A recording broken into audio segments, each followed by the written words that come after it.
Hi everyone, I'm James Braithwaite of Braithwaite Physiotherapy, helping you to move beautifully. We're going to talk about dry needling today.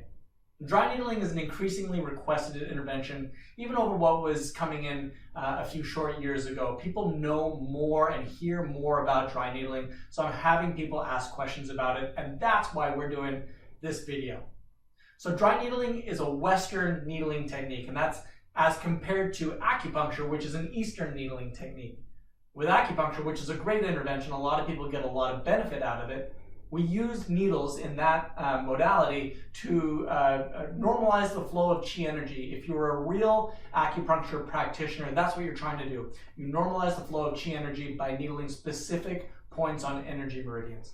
Now, that's not what we're doing with dry needling. Dry needling is an anatomically based needling technique that is used specifically to treat musculotendinous dysfunction, so muscle and tendon problems. And we do that by needling bands of contracted muscle fiber called trigger points.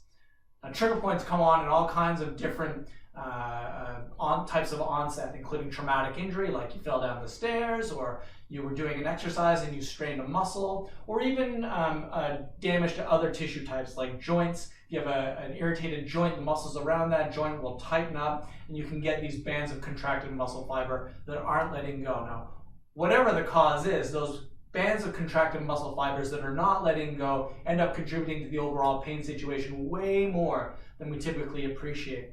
And we can use our needles in our dry needling technique to stimulate a neurophysiological response that will help to release those bands of contracted muscle fiber. Neurophysiological is just a fancy way of saying this is largely a nervous system response. While we don't fully understand yet why these neurophysiological changes happen, there is a good solid evidence base to show that indeed they are happening. We know that there are changes to the peripheral nervous system and the central nervous system that result in a relaxation of these bands of contracting muscle fiber and a change in the way that pain is being signaled from that local area as well. I have found it to be a very useful intervention for musculotendinous dysfunction. So that's your Achilles tendinitises, your muscle strains, your patellar tendinitises, runner's knee, jumper's knee, all those tennis elbow. It's a wide variety of dysfunctions. Lots of different types of back pain as well are great candidates for the use of this type of technique. Okay, so we are going to demonstrate a dry needling technique, and I've got my exceptional colleague Lauren Sager with me. Hi guys. And Lauren is an experienced needler, and I've asked Lauren to help me needle my gastroc muscle. That's the bulky part of my calf. Or less bulky because it's James Braithwaite, the skinny guy I'm talking about here. But you get the idea. It's going to be my calf. I'm a volleyball player. Plus, I've ruptured my Achilles tendon in the past, so I tend to have some issues with trigger pointing in my right calf. So let's take a look and see what we can elicit. And you're going to put me through the paces. And why don't you let me know as I get into position what you think I'm going to expect in terms of discomfort and that type of thing. Because maybe I'm nervous about it. So we're going to get James laying down here on his stomach. What James can expect today is we're going to, as we insert the needle, he might feel a little bit of soreness. It's not a completely pain-free technique. Yeah. The most kind of uncomfortable thing about it is the twitch response that we're going to get from the muscle. So because the muscle, we elicit this twitch response that's involuntary, James isn't causing it, it's the needle causing it, it feels kind of uncomfortable. Yeah. More weird than uncomfortable because he's not in control. Yeah. But it's kind of goofy feeling more than it is like acute pain, right? And then he might have some soreness afterwards. Feels like he played a really intense volleyball game or went to the gym and worked out, but it's nothing that he's not unfamiliar with. Yeah, that's right, yeah. Could be worse.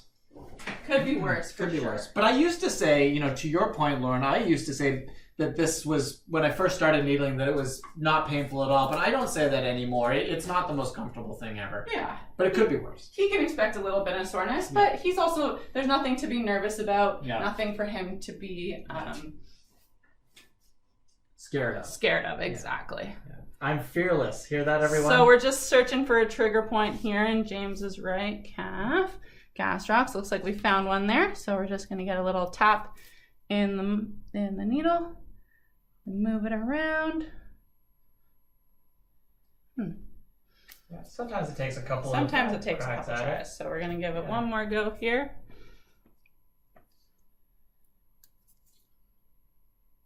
Oh, there we go. There we go. Yeah. Oh, So you there's can another see one. the muscle twitching a little bit. Yeah. Move it around. That Pull actually, the needle out. yeah. And that wasn't that bad at all. Like, I did feel the muscle twitch as you were pistoning the needle in and out, and it wasn't, as we said, the most comfortable thing I've ever experienced, but it certainly wasn't awful. It's more of an unusual, whoa, that is something I didn't expect to happening thing. Exactly. So, And he gets yeah. up, he hops off the table Yeah. right away. There's Yes. nothing really to be nervous about.